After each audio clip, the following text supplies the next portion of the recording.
জয় গুরু।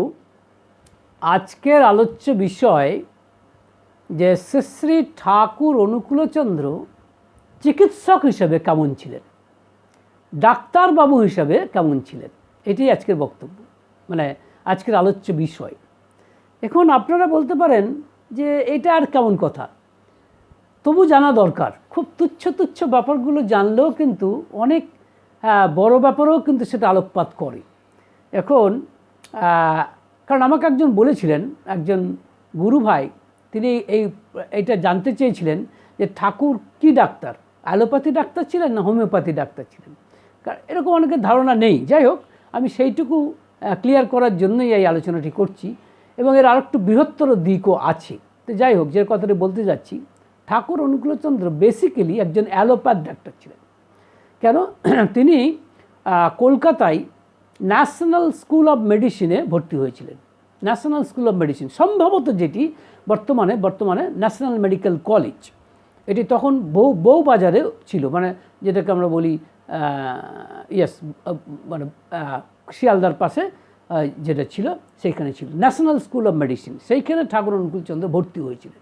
বড় কষ্ট, তখন তিনি নৈহাটিতে থাকতেন এবং নৈহাটি থেকে ওখানে যাতায়াত করতেন। বড় কষ্ট ছিল তার, কারণ এমন অবস্থা ছিল যে মাতা মনমোহিনী দেবীকে কেউ বলেছিলেন, বা তার মাকে, যে কলকাতায় গেছে তোমার ছেলে, দেখো কী হয়ে যায়, অর্থাৎ কিছু খারাপ হয়ে যায়, যে যেন পয়সা করি কম দিতেন।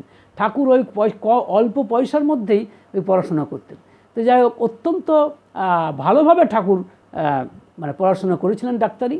এবং এই প্রসঙ্গে মনে পড়ে, তিনি যখন ইন্টার্নি ছিলেন তখন হাসপাতালে অন্যান্য নার্স যারা, তারা বুঝেছিল এই লোকটা একটু বোকা আছে, তাই ঠাকুরকে মানে দায়িত্বগুলো দিয়ে তারা নিজেরা একটু ফাঁকি দিত।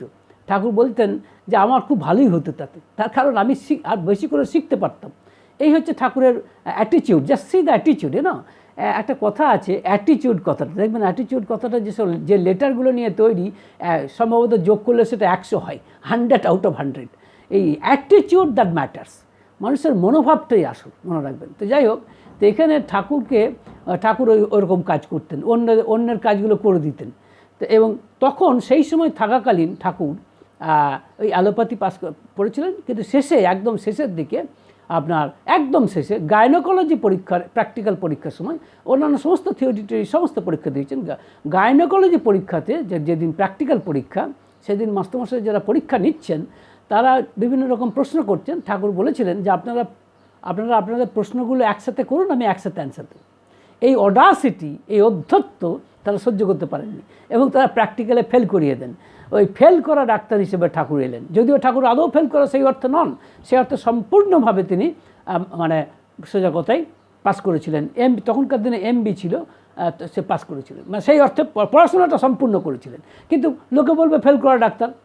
হ্যাঁ, ঠাকুর নিজে যেমন নিজেকে বলতেন কোয়াক ডাক্তার, আমি তো কোয়াক ডাক্তার ছিলাম। But at the same time আমি এই প্রসঙ্গে কথা বলতে চাই, ঠাকুর অনুকূলচন্দ্র ওই ডিগ্রি নিয়েই কিন্তু গ্রামে গেলেন। কিন্তু একটা কথা বলে রাখা দরকার, যে ওই কলকাতায় থাকাকালীনই ঠাকুর অনুকূলচন্দ্রকে একজন বন্ধু হোমিওপ্যাথির একটি বই দিয়েছিলেন। সেই বইটা পড়ে ঠাকুরের খুব হোমিওপ্যাথির প্রতি একটা আগ্রহ জন্মেছিল, এবং তিনি হোমিওপ্যাথিটাও পড়াশোনা করা শুরু করেছিলেন, এবং নিজে পড়েছিলেন। এবং তিনি ওই যেখানে থাকতেন, কলকাতায় যখন বললাম থাকার জায়গা নেই, এমন একটা অবস্থা, যেখানে থাকতেন সেখানে টুলিরা থাকতো, অর্থাৎ যারা, এবং কয়লার ডিপো ছিল, সেই জায়গাতে তার স্থান হয়েছিল। হ্যাঁ, তো সেখানেও তিনি ওই কুলি কামিনদের জামা কাপড় মানে অনেক সময় কেচে দিতেন। শুধু তাই নয়, তাদের অসুখ বিসুখ হলে ঠাকুর তাদের একটি হোমিওপ্যাথি বাক্স কিনেছিলেন, এবং ওষুধ কিনে হোমিওপ্যাথি ওষুধ ইত্যাদি দিতেন। প্রত্যেকে কিন্তু অবাক হয়ে যেত, এবং তার গ্র্যাটিটিউড, তার রিটার্নও পেয়েছেন ঠাকুর যখন অনেক দিন পরে নিজের বাড়ি আসতেন, তখন ওই তার ঠাকুরের জিনিসপত্রগুলো ওই রেল স্টেশনে পৌঁছে দেওয়ার জন্য একটা মারামারি লেগে যেত, কে আগে মানে তার করে দেবেন। কী এক আশ্চর্য দেখুন। এই কেন বলুন তো, ওই নিষ্কাম কর্মের আনন্দ। ঠাকুর কিন্তু কখনো পয়সা চাইতেন না, তারা নিজেরাই এবং এইগুলো করতেন। মানে ঠাকুর মজা করে বলেছিলেন যে আমি যদি চাইতাম লেবারদের মধ্যে স্ট্রাইক লাগিয়ে দিতে, তাহলে বোধহয় পারতাম, এবং ইট ইজ ফ্যাক্ট।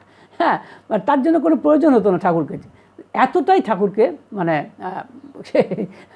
তার শ্রদ্ধা করতেন। তো যাই হোক, সেটা তো অন্য কথা। তার ঠাকুর হোমিওপ্যাথিও পড়েছিলেন। শুধু তাই নয়, বাড়িতে এসে তিনি আয়ুর্বেদিক ওষুধও পড়েছিলেন। শুধু তাই নয়, আর একটা কথা আপনাকে বলি, হোমিওপ্যাথি সম্পর্কে এতটাই ব্যুৎপত্তি জন্মেছিল ঠাকুরের যে একদিন তখন বাচ্চা অবস্থা, তখন ডাক্তারিতে তিনি ঢোকেননি, তখন একটা স্কুলে তিনি খেলছেন, ফুটবল বা জাতীয় খেলছেন।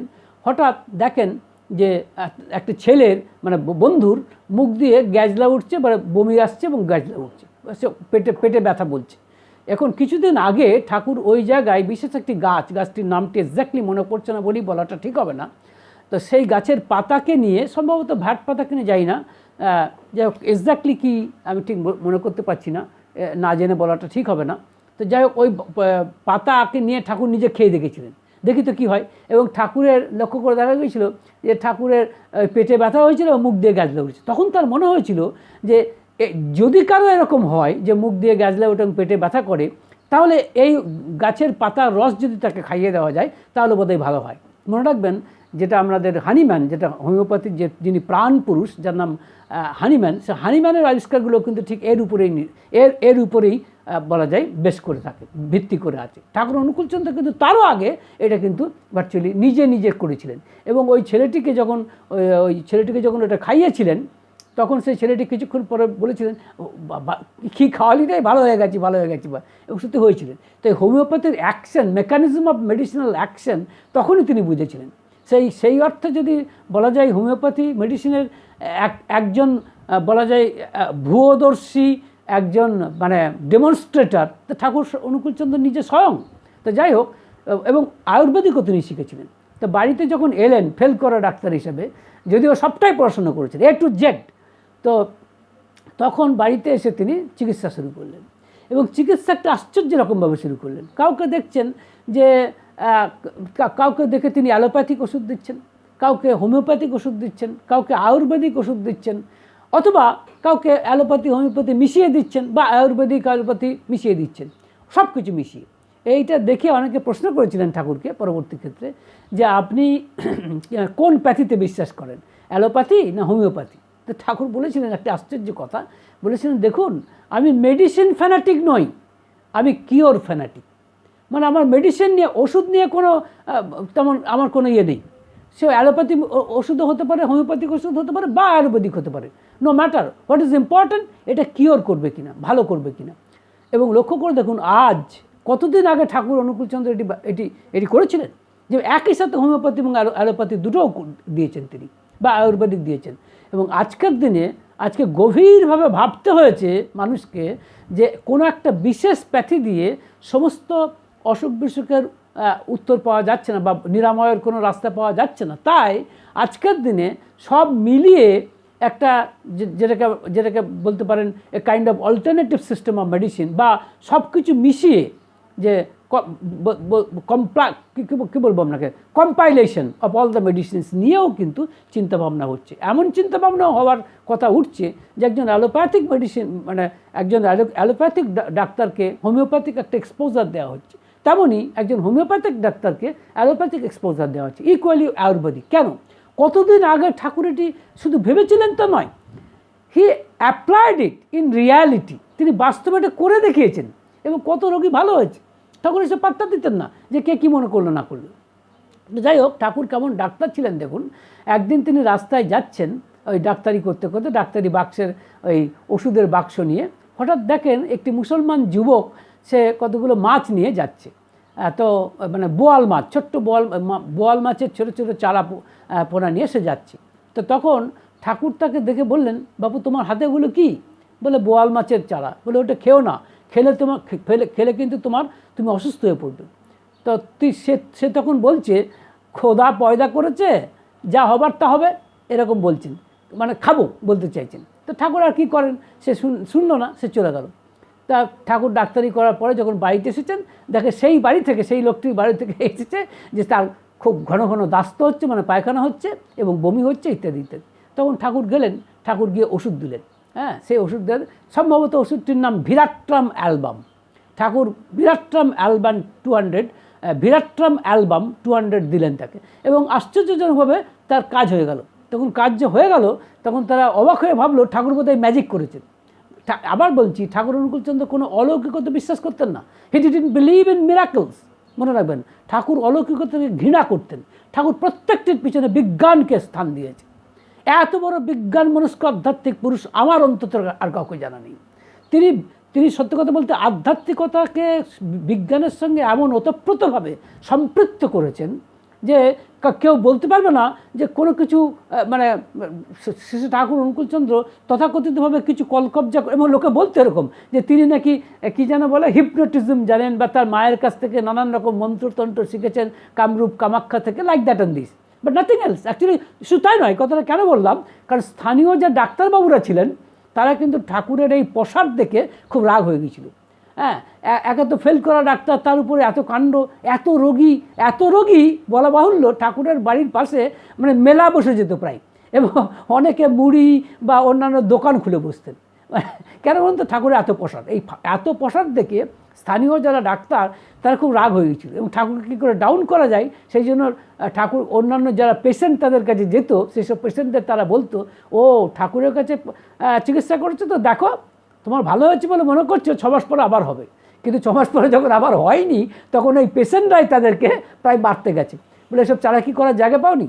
তো যাই হোক, জায়গা এই মাস্টার শুধু তাই না, এটা বলা বাহুল্য, ঠাকুর অনুকূলচন্দ্র ওই গণ্ড গ্রামে, আপনারা জানেন ঠাকুর অনুকূলচন্দ্র নিজস্ব গ্রাম হচ্ছে বর্তমান বাংলাদেশের পাবনা জেলার অন্তর্গত হিমায়তপুর বলে একটি গ্রামে, যে ওই গণ্ডগ্রামে ঠাকুর অনুকূলচন্দ্রের যে ভিজিট হয়েছিল, তদানীন্তন কলকাতার লব্ধ প্রতিষ্ঠ ডাক্তারের ভিজিটও তাই ছিল।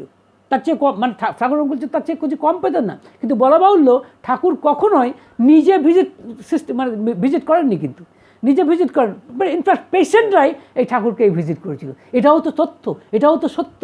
এই সত্য তো আপনারা পেয়ে যাবেন ঠাকুর আলোচনা প্রসঙ্গে, দ্বীপরক্ষীগুলো খুলে দেখবেন, ইউ উইল গেট ইট। আমি যেগুলো যা বলছি সব ডকুমেন্টেড কথা বলছি। তো এবং শুধু তাই নয়, ঠাকুরের কাছে অন্তত যেটুকু জানা গেছে আজ পর্যন্ত কিন্তু কোনো রোগী সেভাবে মারা যায়নি। তাই বলে এই নয় যে তারা মারা যেতে পারতো না, কিন্তু যায়নি সামাও।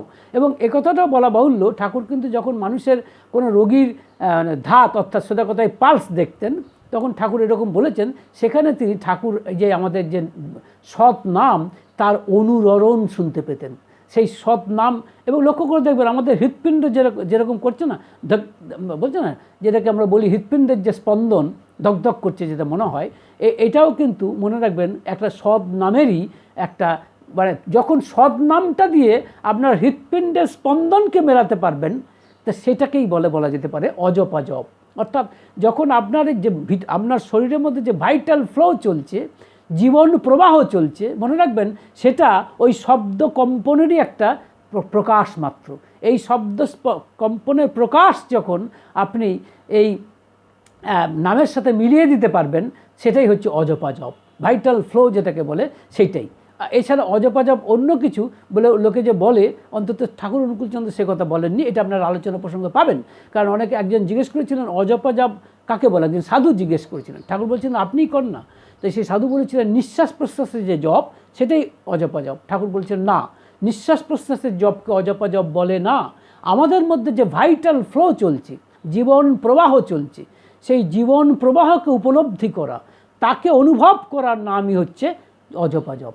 লক্ষ্য করতে what ever is going on within my body, একটা শব্দ, সেই শব্দকে যদি অনুভব করতে পারেন, আসল অনুভবটা কি বুঝতে পারবেন, সেই শব্দটা আসলে আপনার ওই সদনাম ছাড়া কিছু নয়। ওই সদনামের যে কম্পন, আপনার শরীর সব কিছু ওই কম্পনের মধ্যে দিয়ে চলছে। আজকালকার দিনে যেটাকে ইসিজি বলে, যেটাকে বলে কি বলে ইলেকট্রোকার্ডিওগ্রাম বা ইইজি বা কি বলে যে ইকোকার্ডিওগ্রাফি, অল দ্য সেম, সে সব কিন্তু শব্দ কম্পনের উপর ডিপেন্ড করছে। তো যাই হোক, ঠাকুর অনুকূলচন্দ্র কিন্তু মানুষকে যখন পালস ধরতেন, তার মধ্যে কিন্তু সৎ নামের অনুরণন খুঁজে পেতেন। এটা আশ্চর্য কথা। তো যাই হোক, একজন অত্যন্ত খ্যাতনামা ব্যক্তি, তার নাম চপলাকান্ত ভট্টাচার্য। তিনি একসময় ভারতবর্ষের পার্লামেন্টের সদস্য ছিলেন এবং নেহরুর আমলে, এবং অত্যন্ত জ্ঞানী বিদগ্ধ, এবং সম্ভবত একটি পত্রিকার তিনি সম্পাদক ছিলেন। তিনি ঠাকুরকে অত্যন্ত ঠাকুরের গুণগ্রাহী ছিলেন। তা ঠাকুর বলেছিলেন, তাই তিনি প্রশ্ন করেছিলেন ঠাকুরকে যে শুনতে পাই যে আপনি নাকি বহু রোগীকে মানে বহু অলৌকিক কাণ্ড কারখানা করেছেন। ঠাকুর বলছেন লোকে এরকম বলে বটে, তবে অলৌকিক কাকে বলে তা আমি জানি না।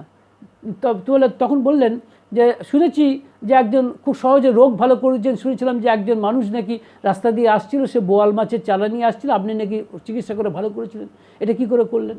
তো ঠাকুর বললেন যে যখনই ওই লোকটিকে দেখলাম তখন ওই লোকটির কপালে কিছু ঘাম জমতে দেখেছিলাম।